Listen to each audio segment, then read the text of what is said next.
is apparently the official home security system of this region of Mexico that I'm staying in. And what you do is you put this in the door jamb for your balconies so that people, when they try to break into your home, they physically can't open the balcony door. And so when folks ask me, is Mexico safe? I'm so quick to be like, totally. What do you mean? I'm gonna put this back and then we're gonna keep talking. But I hear the concern, right? If you're an expat or you're someone who's thinking about starting a new life or even just visiting Mexico, maybe you're like, well, I don't wanna put myself in harm's way. I really do think the marketing and the media representation of Mexico is predominantly to blame for the idea of Mexico being unsafe. When I first got here to Playa where I'm staying, I went out with a friend, we went to the beach, and I was like, do you want one person to stay here with our stuff on the beach while we take turns going into the water? Because that's what I'm used to growing up in America. And she was like, nope, I'll leave my stuff right there. And I go swimming. But that's not the case for everyone. I was a part of this group chat and people were like, nope, I carry my stuff.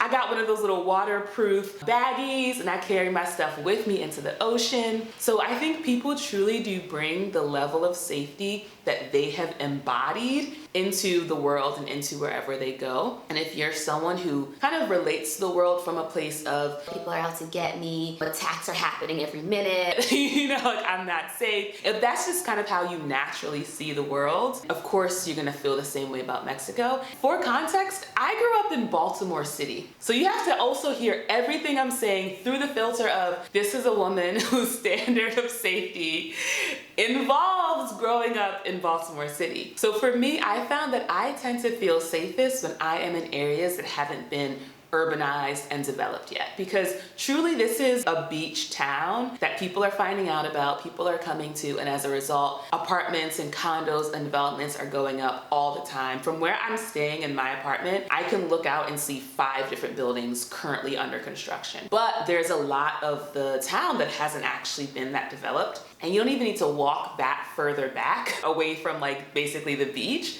before you're in sort of the places that aren't as touristy. And I found for me that because I'm used to a certain level of urbanization, when I'm in these areas that don't match my idea of what a safe area would be, that's when I start to feel nervousness in my body. But that's not actually saying those places are any less dangerous. It's just what's going on with me. And I had this experience, I was walking along the beach and I started walking, you know, further and further down a street that was adjacent to the beach. And I was still seeing people, but, you know, block after block, there were fewer and fewer buildings before it was basically just becoming jungle again. And I noticed my nervous system was like, what is this? Like, it was like, turn around. I saw people walking, I knew it was safe. I was going to a place that I knew people went to. Just the lack of buildings and that reminder of like, girl, you are out here. Like, you are out here in the jungle. I was like, you know what? I'm gonna turn my ass around, you know? And it was interesting because I was actually on the phone talking to a friend as I was doing this walk. He was saying like, you know you're protected by God. You don't need to be worried as you're walking these streets. And I was like, I do know that, yes. And I'm gonna be compassionate because my nervous system doesn't know that and it's freaking out. And so I'm gonna go ahead and turn myself around. What's really beautiful is as I have done the inner work to meet the places of myself that have been holding on to fear from experiences long past, right? These aren't experiences from being here in Mexico. It's stuff from childhood. It's stuff from years ago, right? I found that activities that have always been safe, theoretically, now have in reality become safe to do. And I noticed it when I went out walking at night by myself and I was wearing a tight crop top, the only kind I like, and short shorts, long legs out, you know, the whole chimney vibe. It occurred to me, I was like, what is this feeling? Because it was so unnatural for me to be in this situation. And I was like, oh, I'm feeling safe. Because if I'm by myself inside. If I'm out and it's nighttime, I'm usually wearing something loose, something flowy, nothing that's adding any attention to my physicality and to my level of sexiness. I'm just trying to blend in, get where I'm going. So the fact that I was like, you're not cute and go get my dinner and come back. And I had the thought didn't even cross my mind of, is it safe to be wearing this outfit? Growing up in America, as a woman, that's like a constant thought. Maybe not constant if you just adapt to the point where you create a wardrobe that's always safe, but because there's such a level of danger in the US, you're always having to be like, all right, did I check all of my boxes so that if/when something happens, when people say, well, what were you wearing? Well, what time was it? Well, did you drink? Well, did you know him? The long list of interrogations you get beyond just like the compassion of, I'm so sorry something happened to you. You're just so used to that in the US that to come here and to be at this beach town, and the beach is there. People are always just walking around in bathing suit tops. Like, it's just not a big deal to have your titties out here, which is amazing. This is my kind of lifestyle. And to realize like, oh, this whole train of thought and all the energy that used to be diverted from me embodying my best self and that had to go towards this self-protection, I'm not even having to deal with it. I'm just leaving the house looking cute. It's amazing. And I also have experiences where I'm like shaking and crying because I have to figure out how to take a taxi, you know? So I wanna be honest and say that I've done a ton of inner work, and a friend was like, hey girl, there's this pottery thing happening. You wanna come? And I was like, yeah, for sure. And I did want to go, and I said I was gonna go. And then literally it was like the night before, like I had all this nervousness in my system, and I was like, what is going on? and when I really dropped in, it was this part of me that was just so scared. She was like, I don't know the neighborhood that we're going to. I've met this girl once, but we're not super close, so I don't really know her. You only have had one taxi ride to and from the mall, so you're not familiar with the taxis. You don't know how much it's gonna cost. You don't know if you're getting ripped off. You don't really know where you're going, so that when you're dropped off, you even know if you're in the right spot. The place where you think you're going doesn't really look so developed, so you could be dropped off in the middle of nowhere. What would you do? What would happen? Why would you put us through this? Let's not go. And so I literally messaged this girl like, hey, I'm so sorry for the late notice, but my nervous system is not on board with this experience. Like, and it really was about this taxi ride. I was like, I've only had one trip since being here, you know, and I just need to honor my nervous system. And so I go to bed thinking like, that's that. And it just really speaks to the power of process work,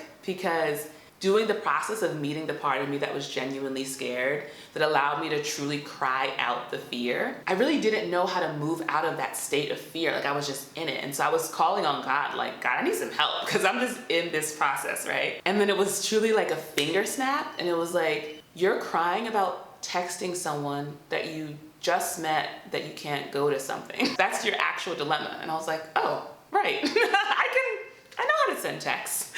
And I was able to not only send the text, but be honest about my reason for my fear. And then it was so beautiful, because then in the morning, she got back to me and she said, hey, I totally understand, and we could go together. And I was like,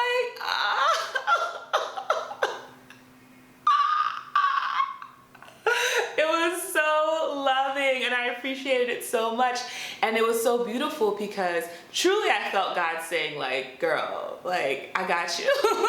If you want to do your pottery, I'll help. Like, there are no barriers to you having a good time. But I also just felt so grateful, because it didn't occur to me to ask for help with my fear. I was like, oh, this is fear. This means I need to do a process. It didn't occur to me that, you know, if you're scared, there are people who will help you. You don't have to walk through this world alone. You don't have to taxi through this world alone. And because I was honest about the actual source of my fear, which I could only be because I had met that part of myself, as a result, I got the exact specific help I needed, and then got to have this beautiful experience. And so I'd say, you know, being anywhere new, I think the big fear comes from you're in so many unknown situations, and so there's so many variables and so many things that could go wrong. So even if the actual place you're in isn't dangerous, you can find yourself in dangerous situations because you simply just don't know the lay of the land. It's really beautiful when we meet the part of ourselves that's scared, and love on that part of ourselves, because then we see the world,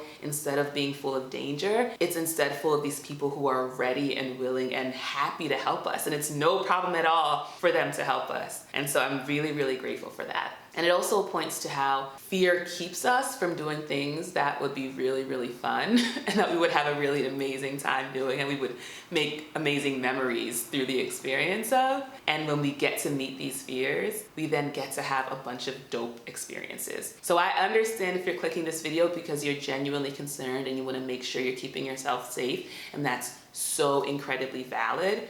And I hope you have a felt sense that yes, it's safe. You know how to keep yourself safe. If you're watching this, you've kept yourself safe all this time.